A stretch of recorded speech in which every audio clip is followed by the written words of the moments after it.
first graders, hope you're enjoying your Thursday today and you are ready to learn some more math. So let's get started with our number talk. So here we have this equation 9 plus 8, and this month we are focused on the math fact strategy of double minus 1. So we're going to use that strategy to help us solve this problem. Remember, you can only use double plus 1 and double minus 1 whenever you have two add-ins that are right next to each other on the number line. These two add-ins are because when you're counting, 8 and 9 come right next to each other. So we can use the double minus 1 math fact strategy here. Okay, so when we use double minus 1, we choose the largest add-in first. Is 8 or 9 larger? 9 is the largest add-in, so we are going to double 9. 9 plus 9 equals 18. And then we take 1 away. 18 minus 1 is 17. So 9 plus 8 is 17. Let's try another one.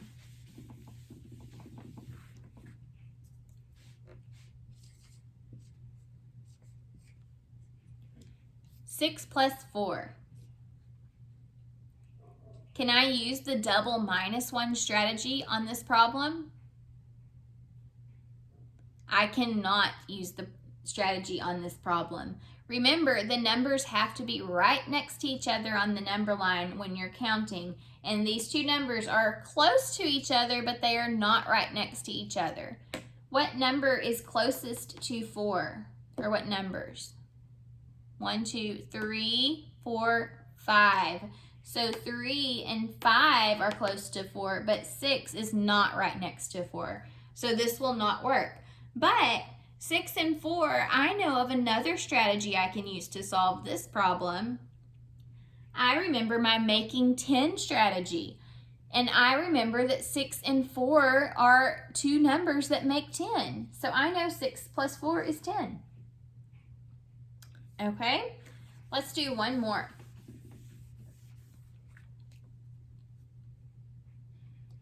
How about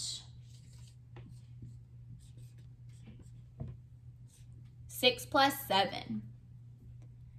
So to use double minus 1, I take the largest add-in first. So 7 plus 7, I double the largest add-in. And what is 7 plus 7? 7 plus 7 is 14. Now I take 1 away. So double minus 1. What is 14 take away 1? 14 take away 1 is 13. So 6 plus 7 equals 13. How'd you do? Okay. Now, we've been working this week on two different things. We've been working on creating a word problem when we're given an equation. And yesterday we worked on balancing an equation when we had subtraction on each side. So we're actually going to combine today and do both of those things. Okay, so let's start by balancing a few equations. So if I'm given this equation here,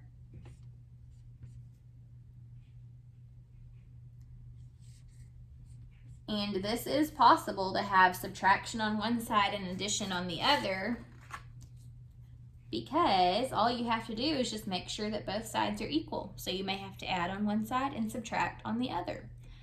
All right, so on one side we have 5 take away something equals 2 plus 2.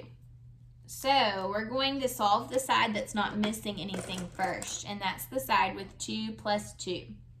So on my 10 frame, I'm going to show 2 plus 2. What is 2 plus 2? 2 plus 2 equals 4. So let me show you what some kids do sometimes when they're solving these balanced equations, or when they are balancing equations. They'll solve this side first, and we got 4, and they'll say, oh, 4, done. Well, let's check that and see if that's right. Okay, so on this side, they're saying 5. So let's build 5. 1, 2, 3, 4, 5 minus 4, 2, 3, 4 is equal to this side. Is that equal? No, on one side we have 1 and on the other side we have 4. That's not equal. So sometimes kids accidentally do this and then they don't check their work. It's important to always check your work to make sure what you're answering actually makes sense. Okay, so what we figured out was that 2 plus 2 is 4. Now we've got to make this side equal 4. Okay, that doesn't mean that the missing number is 4 though. We've got to figure out how to make this side equal 4. So we know that one of the numbers on this side is 5. So here is 5 on my 10 frame. Now, how many do I need to take away to make this side the same as the other side of my equation? On the other side, I have 4. So to make these two sides match, I need to take 1 away. Now, do they both equal the same number? Yes, they both equal how many now? 4. So I had to take 1 away. So 1 is my missing number. 5 take away 1 equals 4. And then 2 plus 2 equals 4. So now this is showing 4 equals 4. So that means 5 minus 1 and 2 plus 2 are both equal. They both equal 4. All right. Let's do one more of these problems together, and then we're going to work on creating or generating a word problem. Okay, now let's do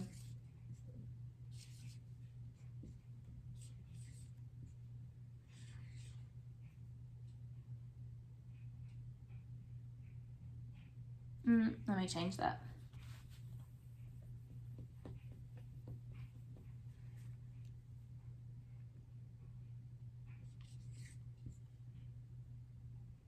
Let me change it again. I can't make up my mind. Okay, I think I'm ready now. All right. So one side we have 10 minus 6, and on the other side we have 6 minus something. Remember, when we have a balanced equation, we're going to solve the side that is not missing any numbers first. That way we can figure out what we need to do to the other side more easily. So on this side, we first start with 10.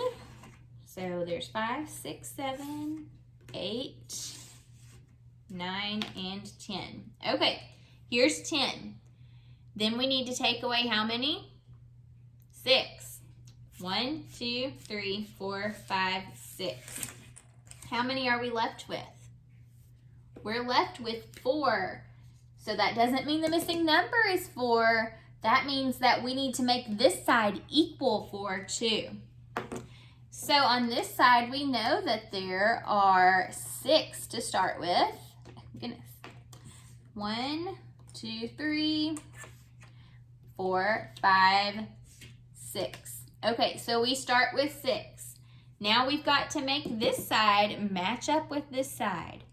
They both have to equal 4. So let's make this side show 4. 1, 2, 3, 4. How many did I have to take away in order to make that show 4? I took away 1, 2. So we just did 6 minus 2 to make 4. And on this side, we figured out 10 minus 6 equaled 4. So both of our 10 frames now equal 4. 4 equals 4. Or 10 minus 6 equals 6 minus 2, because both of those equations equal 4. Okay, now let's look at an equation and see if we can create a story problem or a word problem using that equation. And we'll use part of the problem we just did. Let's look at 10 minus 6. Okay, Using 10 minus 6, pause for a second and think of a word problem that you could create with 10 minus 6. Okay, here's my word problem. I had 10 pieces of gum. I chewed 6 pieces of gum. How many pieces of gum do I have left? Does this match up with what my number sentence was asking? So I had 10 pieces of gum to start with, and then I chewed 6 pieces of gum. If I am chewing gum, am I adding to what I already have, or am I taking away from the amount that I had?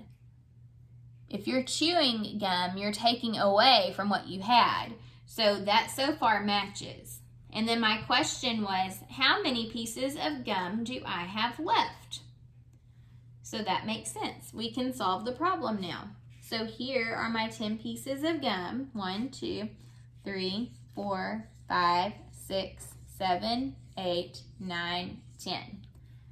I ate, or not ate really, I chewed them. I hope you didn't swallow them. I chewed 6 pieces of gum. So 1, 2, 3, 4, 5, 6. There are the 6 pieces I chewed. How many pieces of gum are left? How many are there that are left? There are 1, 2, 3, 4 pieces. So 10 minus 6 equals 4. Okay, one more problem that we are going to create a word problem out of. So let me give you the equation. Let's use the equation 8 minus 3. Pause for a second and think of the story problem or word problem that you would use that matches this equation. Okay, I think my equation will look like this. I saw 8 bats flying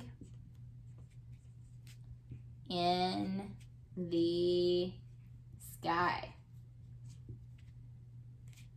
3 of the bats landed on a branch.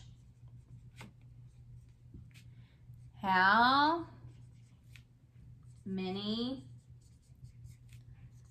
bats are still flying in the sky? Okay, let's make sure that this makes sense and works for this equation. So if I saw 8 bats flying in the sky, that's how many there were to start with. And then 3 of the bats landed. So if there are 8 in the sky and then 3 land, I'm taking away from how many there were to start with. So 8 minus 3, that works. Let's listen to the question. How many bats are still flying in the sky? So if I had 8 and I took 3 away, this question matches up with the number sentence and would work. So let's solve the problem now. 8 bats. So 1, 2, 3, 4, 5, 6, 7, 8. There were 8 bats flying in the sky. 3 of the bats landed on a branch. So 1, 2, 3 land on a branch. How many are still flying in the sky? 1, 2, 3, 4, 5 are still in the sky. So there are 5 bats still flying. Okay, I'm going to leave you today with an equation, and I want you to create your own word problem using this equation. Let's have you solve 6 minus 3. Now, I don't want you to just solve this. I want you to first write your own word problem that would match 6 minus 3. Don't forget, you're not done unless you've included a question that you need answered. Okay, so make sure you ask, like, how many are left or how many remain. Alrighty? I hope you guys are starting to really get down the generating the word problems and making your own word problems. It can be lots of fun to write your own word problem. So keep on practicing, and I'll see you next time. Bye.